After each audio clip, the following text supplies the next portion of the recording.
I'll be on the next level.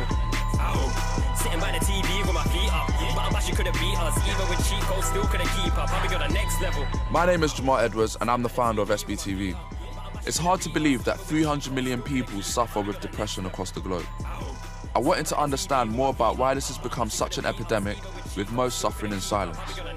Musicians are apparently 3 times more likely to suffer depression and anxiety than the general public. So I thought I'd speak to some of my friends within the music industry to learn about their personal experiences. I hope you can remind people who are going through dark times that it's okay to talk about it and that you're not alone.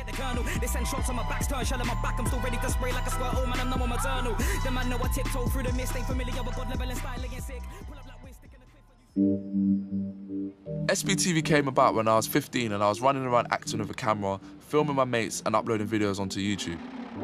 Gradually, as the internet blew up, I was able to build a business and then a brand. But that success was sometimes overwhelming and it came with a huge amount of pressure. I had to become someone that ran a business and employ people from a young age. If I made mistakes, then everyone would know about it, and I think that was the thing that gave me anxiety. Over the years, I've learned how to deal with that a lot better. I've learned to be more vulnerable and talk openly about the stress that I'm sometimes under. And I've also realised it's important to let it out and talk to people openly. Depression and anxiety are mental illnesses that can affect anyone at any point in their life. No one should suffer in silence. Everyone's got their demons. Everyone's got their demons. I'm getting cake all year like it's my birthday. Girls can't play, so they... To start my journey, I went to go and get a trim and meet my mate Desperate Robinson to talk about the positive impact starting a conversation can have. What would you say to artists that are coming up, that are going through like their ups and downs and wanting to get out of it? When we talk about mental health and artists, it's not easy because a lot of them are under the pressure of being so visible and having to kind of always portray a certain image, I guess, or look a certain way or act a certain way. So I feel like it's very, especially with the glare of social media now and always kind of being on Instagram, it's very difficult for artists to kind of deal with the kind of the pressures of all of that, I think.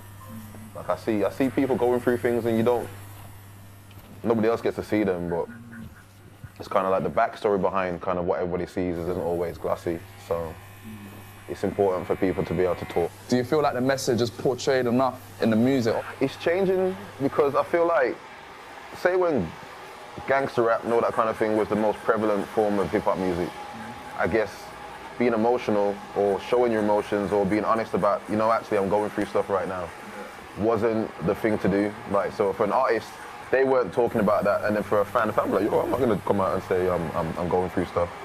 But I feel like now, there's a good trend towards being honest about your own mental health and not being afraid of embracing that you might not be okay.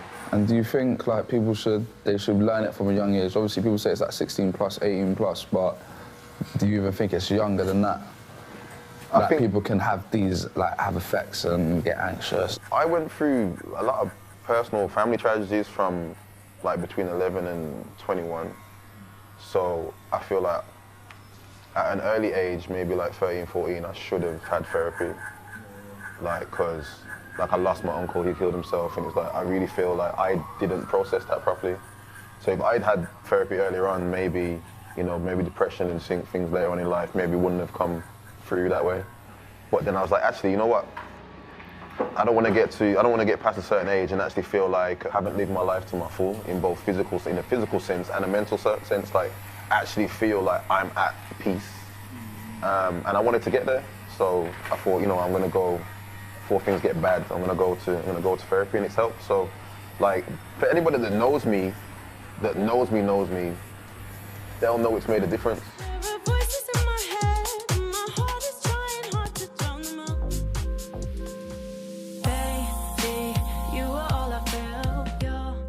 One artist that caught my attention earlier this year is Sasha Keeble, when she posted an Instagram story talking about her own journey with depression. I wanted to catch up with Sasha to understand why she had taken a step back from social media.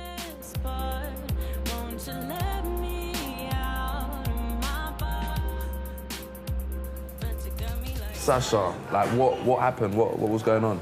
I had to like basically like delete my Instagram and like delete all of my like social media and just like have a break for myself. I've always suffered from like depression and anxiety and stuff, but I felt like that was just like accentuating it. I was just seeing these people that I loved doing well, and I was like, felt this like pang of like jealousy, and that was like really horrible for me, because I was like, what? I was like, but I love these people. I want them to do well. I'm always wishing them the best. Like I would never wish them anything but the best. And I found myself like, you know, scrolling through Instagram for hours, and then coming off of it and being like, oh, like, I hate my life. Like, what am I doing? Like, I'm a mess. Like, why am I depressed? Why have I not been able to get out of bed for 4 days? Like, and all of this stuff, and just feeling like shit. And I was just like, I have to do something about this, because I'm just feeling awful.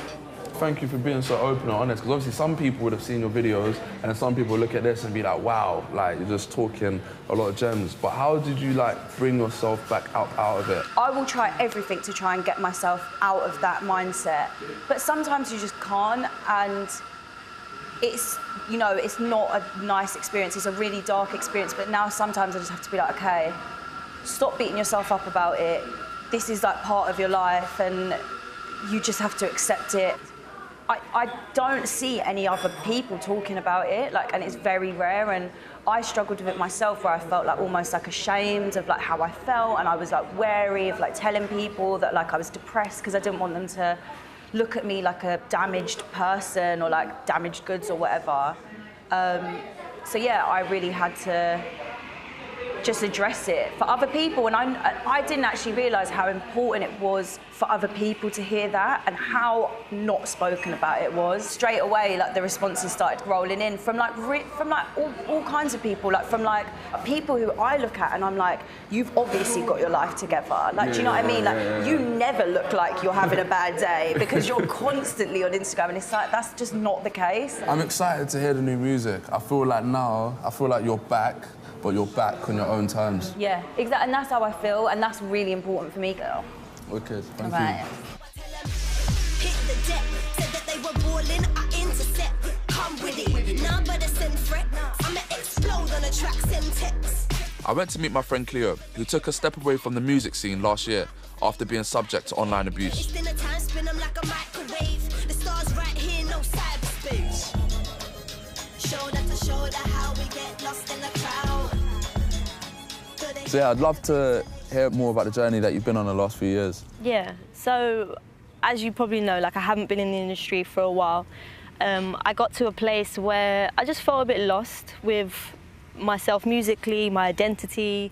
I had gone through something very traumatic, and lies were said about me in a song, and I called on people that were mentioned in rumours to, you know, tell the truth, and literally nobody wanted to get involved, and I had to take that hit, and I had to deal with the online abuse, and it was ridiculous, and I feel like that's something that needs to be addressed within the industry, like abuse within the industry, having respect for each other as artists. There's a lack of that, and I think we need to highlight that and maybe have more discussions about that. There's a lot of, yeah, we stand for young women in the industry, but then you go onto some of these platforms and the comments are literally driven by sexualizing the female artist, and nobody really speaks up about it other than the artist that's going through it. Trying to cause tarnish, all these silly rumours,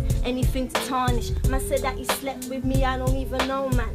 We only fuck with the best, that you ain't know one. Because obviously when people are typing on the computer, they might not actually realise it's actually affecting you as a person. No. And I think that's like...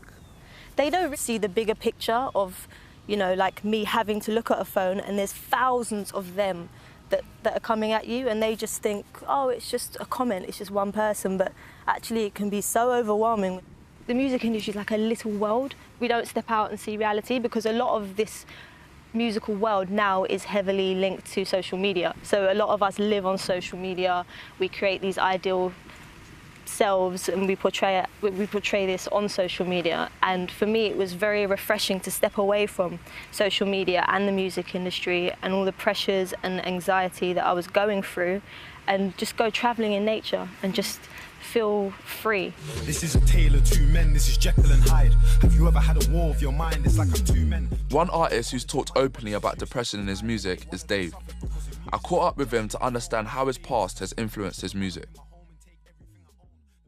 So one of the main reasons I wanted to come and talk to you is because at a young age there were certain topics that you were covering in your music that I think is very important, and that's why I think you had a lot to say. And one of the things when I first came across you was you dealing with your brothers being inside.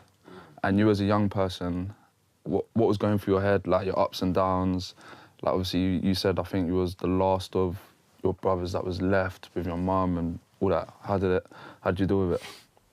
Being like younger, when I was like 14, 15, 16, like even like when I was 11, 12, little things like that everyone's meant to be there to see, like you linking your first girl. There's things that like I hadn't, not like I had my life planned out, but I just thought that like these things were there. That's what all I knew. And then to like have my first brother go to prison on such a serious case, and then that was like a pretty big shock. But when my second brother went to prison, and then like he was on remand for a while, but then when he got sentenced, like it was just like I just got knocked for 6 because my mum had to work even more to like just sustain the house, because now my brother couldn't pay to help my mum like pay mortgage and everything, and like my other brother being gone. It was just like a really, really, really dark time, and like it's hard to explain, but it's just the only word that I can use to describe it is dark. Like these times I was even making music, so there was no like real release or any other thing to do. The worst part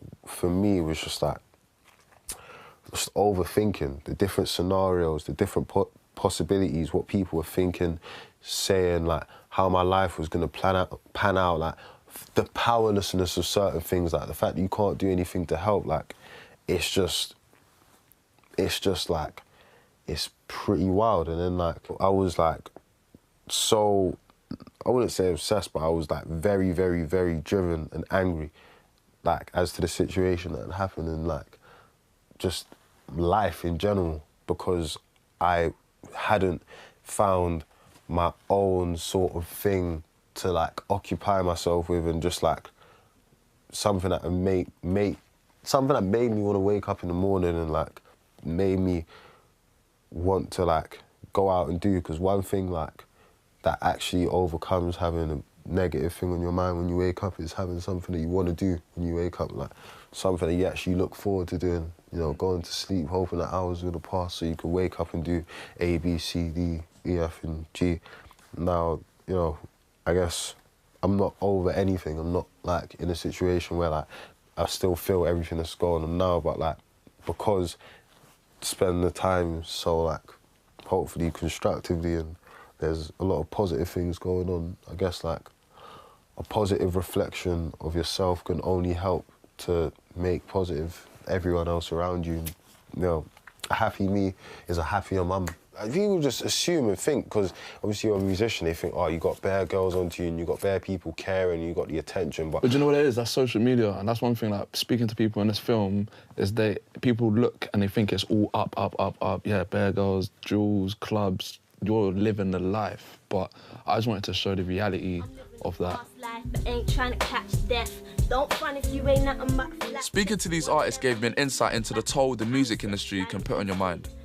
I wanted to find out the science behind why young people are so much more likely to suffer from a mental illness. So I went to visit Dr. Sarah Jane Blakemore, a professor of cognitive neuroscience at UCL, to find out more. Thank you for inviting me into your office. And what is like one of the most interesting facts that you learned about the sort of young teenage adult brain? So when I was doing my degree in psychology about 25 years ago, we were taught that the vast majority of brain development happens in early childhood and that the brain doesn't change much after childhood. We now know that that's completely wrong. In the last 20 years, many different labs around the world have done large studies where they scan children and adolescents and adults. They scan their brains using MRI scanning as they grow up, and all these studies have shown that in fact the human brain undergoes a really large amount of development and change right throughout childhood and throughout adolescence and even into the 20s and 30s. Is there like an age that you experience depression more, get anxiety more, or is it it hits all ages sort of thing? Most mental illnesses develop before the age of 24. So about 3/4 of mental illness will show itself before the age of 24. That's true for mood disorders like depression, anxiety, eating disorders, addictions, and things like even psychosis like schizophrenia. This is a stressful time. You know, you're developing into an adult, you're going through puberty, which changes you physically, it changes the way everyone treats you. So it's like the kind of perfect storm for developing mental illness, both these biological changes happening in your brain plus a stressful social and work environment. One of the taboos around mental illness is that you can't actually see it compared to a physical illness. Should we be treating it differently? Yeah, there is a lot of stigma around mental illness, and I think part of the stigma is because people and society think about mental illness as different from physical illness. I think people find it are worried about admitting their mental health problems because they think they'll somehow be blamed for them and it's their fault and they should take it into their control and do something about it. But actually, that's the wrong attitude towards mental illness. We should start thinking about mental illness in the same way that we think about physical illnesses. People have very little control over them, and they are happening at a physical level in their brain. Just because you can't see it in a brain scan or a blood test doesn't mean that it's not there at a physical level. If the stigma is decreased, then people will start talking about it more, and that really, really helps. I guess it's too early to truly understand the extent of the effects the internet has on our mental health. But what can you do today to improve your happiness? I'd heard mindfulness and meditation has been proven to alleviate stress and anxiety. Having never tried it myself, I was curious to find out more. I went to meet Holiday Phillips, a professional mindfulness and meditation teacher. When you hear the word mindfulness and meditation, what comes into your mind? Yeah, a bald monk sitting on top of a mountain, alming, yeah? Okay, cool. So that's what people generally think when they think mindfulness meditation, which is why I think people are like, ugh, even though it is such an amazing solution in so many cases for mental health issues. When you strip away the robes and the monks and the om, what mindfulness essentially is the act of being in the present moment without judgment. That would be the definition of it. In day-to-day life, we'll be experiencing something, but what we're actually experiencing is all going on up in our heads. We're not just you and me having a conversation. We're me sitting here being like, we're having a conversation. Is what I'm saying interesting enough? Is it going to be used? Oh my gosh, I'm really worried about when I messed up a week ago. Does that make sense? Yeah, and those kind of anxieties or self-doubt, self-criticism, none of that exists in the present moment. In the present moment, it's just you and me having a chat. So when people talk about mindfulness as a solution to mental health issues, they're talking about the fact that in the present moment, most of those issues don't really exist. They generally just exist in our mind, in the stories that we spin ourselves. So breathing in, and then take a deep breath out through the mouth. And take another one in your own time.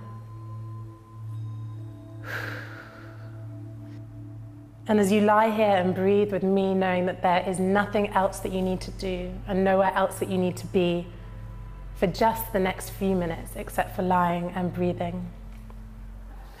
Congratulations, you're a meditator.